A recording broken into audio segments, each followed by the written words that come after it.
Hi, everybody, and welcome back to another episode of Baseball King Collectibles.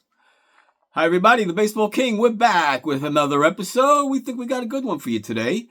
You know, why not? That's what you deserve, right? I mean, I'm trying to do my best, grow the channel. We've had new subscribers lately. I'm almost at my next goal of 150. We're at 140 right now, so tell your friends, wake the family, wake all the kids, the pets, the dog, everybody has to subscribe, okay? You guys know how to do that. Forgetting all that, we got a good show planned. You saw the thumbnail. We'll talk about that in a little later. But right now, let's get to our couple autograph guys. You've been waiting on that for a while, guys. I know I haven't had one in about a week. So, first guy up, it's the Mad Hungarian. Remember the Mad Hungarian? Al Hrabosky. Top relief pitcher in the National League for a couple of years. He even inscribes on there the Hungarian. You could see that little extra he writes on the bottom there. Put one card at a time. He's really, really nice. I mean, really nice. Really nice guy. Met him back in the day, back at the Shea Stadium. Hrabosky was a really good pitcher. He pitched for 12, 13 years, 74, 75. He was 5th and 3rd in the Cy Young Award as a relief pitcher. That's pretty damn good back in those days. Relief pitchers weren't what they are now. He led the league with 1975. He led the league with 22 saves. How's that? 22 saves, led the league in 75. Saves wasn't a big thing back then. But he led the league. So he was a all-star. Was he all? I don't think he was actually made the all-star team. But no, I don't think he ever did. But he was with Kansas City. After he started with St. Louis for many years. That was his big years. But actually, he went on to Kansas City, had a decent year there in Atlanta, too. He wasn't bad. And like I say, lasted 13 years as a bullpen guy, which is a long time. He was a great guy. Al Hrabosky, the Mad Hungarian. I think he went into broadcasting for a while. I'm not sure which team, but I think he might still be doing broadcasting. But he was fun. He was fun on the mound. He'd come out, he had the whole act he had a crazy mustache he was really cool. So, and next guest is another relief pitcher. This guy was a good guy too. He won the World Series in 1979 with We Are Family, the Pittsburgh Pirates. He was their closer, Kent Tekulve.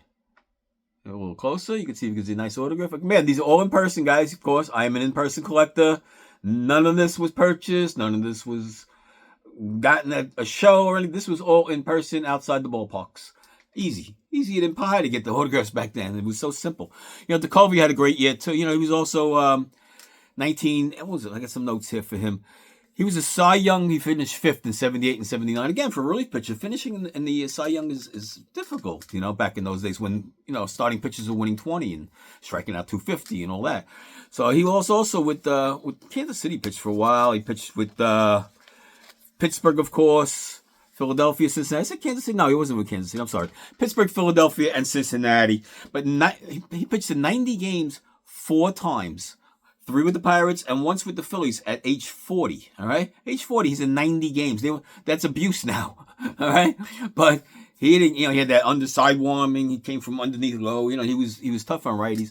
He was really good, really effective, and that's what kept him in the league a long time. I mean, 16-year career as a relief pitcher is pretty good, and it was exclusively as a reliever. And back then, everyone was a starter, turn reliever. He was a pretty much exclusive reliever, but he had a good career too. I mean, all those, he didn't have the save numbers like they have today, but didn't need him. He was around for a long time, and he was a major factor in '79 winning the World Champions with We Are Family. So, getting to our next guest, none other than he was a great fielding shortstop, a really good hitter. Fast, too. A lot of speed, a lot of stolen bases in his career, and he managed for a while, too. It's Larry Bowa, who I've gotten many times. It's just the twins. I got 2 twins on him.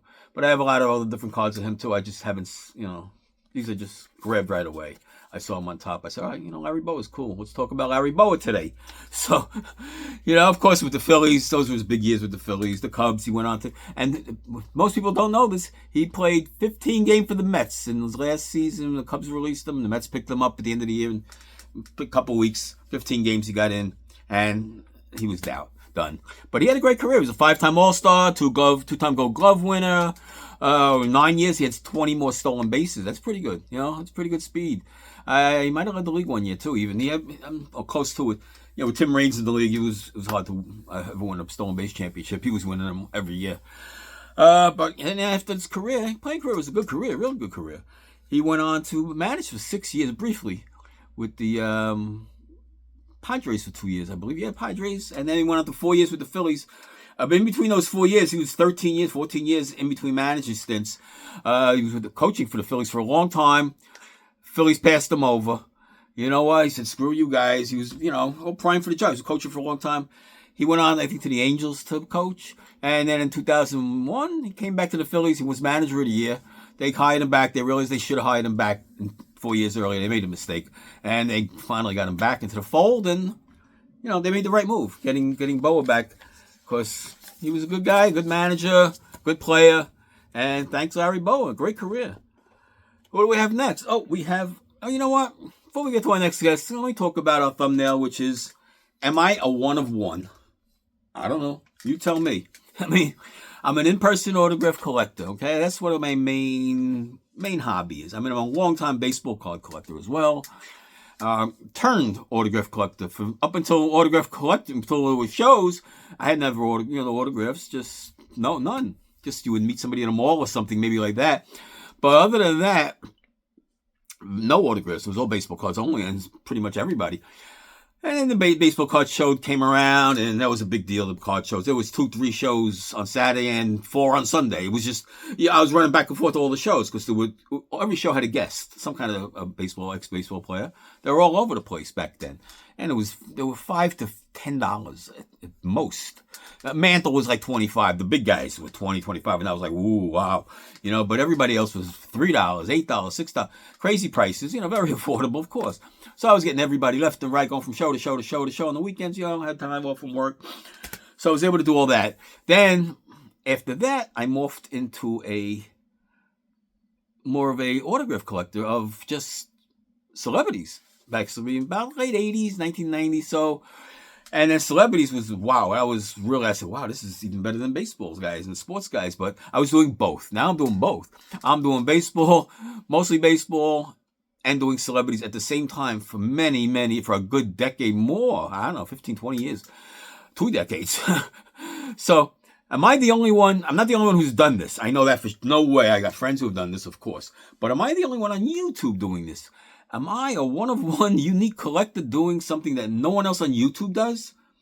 As an in-person collector showing their, they've gotten the collection over the years. Anybody else out there? I can't find nobody. So I believe I'm the only one on YouTube doing this, which should get me some views, I hope, unless nobody likes this kind of genre. Like I said, I'll do baseball cards. I love opening up packs. As you see, I do the mystery boxes and all that. More than I like opening up a blaster box, because it's just so rare. There's nothing in there. And I'm not buying hobby boxes for $100 to get one autograph of somebody I couldn't care less about. So I'm not doing any of that. I'd rather buy for the $100 blaster box. Or hobby box. I'd rather buy the $100 worth of cards.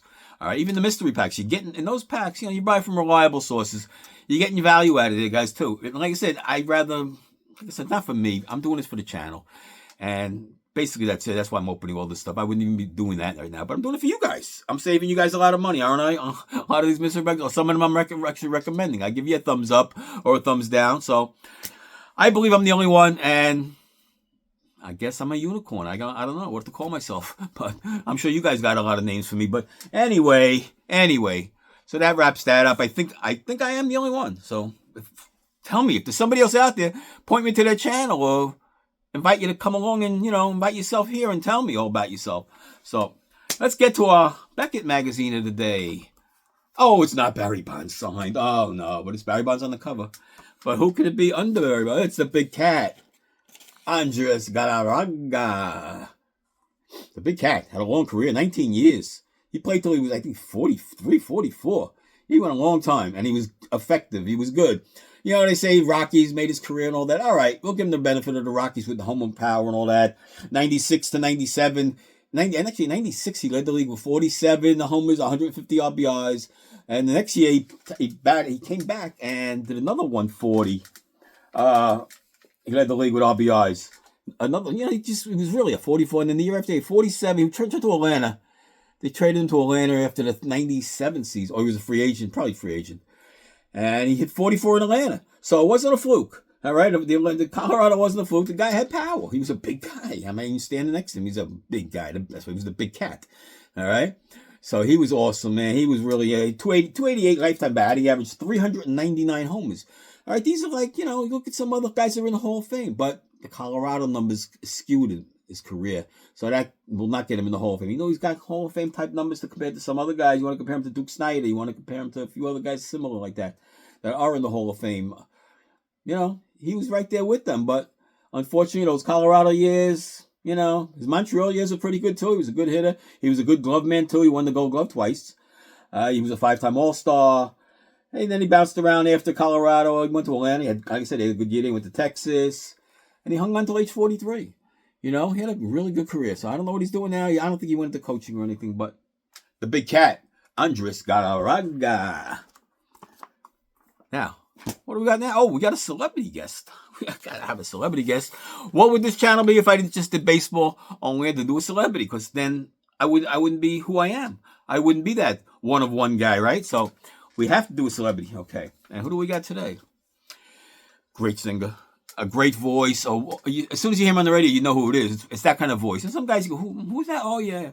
This guy, as soon as he sings, you know the voice. And he's 90 years old now. I'm really shocked that he's 90. I can't believe he's 90. And he's still performing, not as much as he did his farewell tour in last year, 2023. But then he's still doing, on and off. People say they're kind of using him to make money off him now, but he loves singing. This is what he is. He's a singer. Boom, Frankie Valli, right there. Best wishes, Frankie Valli in the Four Seasons, the golden hits. And let me tell you, this was, to have a greatest hits album early on in the career. That's how many hits there. You can see how close up on the song. You guys know most of those songs. Sherry, Big Girls Don't Cry, Walk Like a Man, Ragdoll, all that. And then he kind of kind of faded out when, rock and roll bands started coming and all that. And Frankie Valli went on his own, and he came up with some big songs. He did Grease. 1978, he did the theme for Grease. That was a huge hit. So that's way after the Four Seasons. So he hung around. He's been around for years. He got a Hollywood Walk of Fame. And a joint one with the Four Seasons. I think I can find a picture of that somewhere. I hope. And he did some acting too. He was Rusty Milio he was whacked on The Sopranos. He was he was always playing cards. And every time you see a card game going on, he'd be playing cards with the crew. So, but he got whacked a few episodes later. Of course, then after that, the Jersey Boys, big Broadway show. I mean, that was a huge hit. That was all based on the Four Seasons, their career. It's still going strong, that show, I believe. If not, it's been around since 2000 and I don't know when, 20 years, maybe more, But he's been around a long time, Frankie Valli. Like I said, he's still around. He's still doing his thing. And a one-of-a-kind voice, very unique voice. As soon as you're on the radio, you go, turn it on. Oh, Frankie Valli, the Four Seasons. Everyone knows those. Even you young kids know those songs, I think. Maybe not. But he was a great singer. Four Seasons were great. And, all that. So, like I said, we got the rest of the band listening in the background there. We haven't changed in a while. We got Donna Summer, David Lee Roth, Barry Manilow. Who's that? Olivia Newton-John, I think. We have Roger Daltrey, Casey and the Sunshine Band. And up in the upper deck, we got Willie Mays and Sandy Koufax. Wow. And, guys, I got to tell you, behind all this stuff here, behind all this, you wouldn't believe it, but there's probably like about 1,500, 1,000 records, maybe more.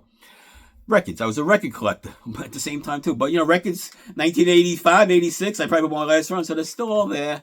One day I'm going to have to, my wife wants to, clear them out. So we're going to do that one day, too. But it's not easy doing multiple collections at the same time, like I did with autographs and baseball cards. Memorabilia is a lot of things going on, but I love it. So that's what you do. You do what you love. That's my it's a hobby to me. I have sold things, yes, but I'm not selling it to actually make money. Of course I'm making money.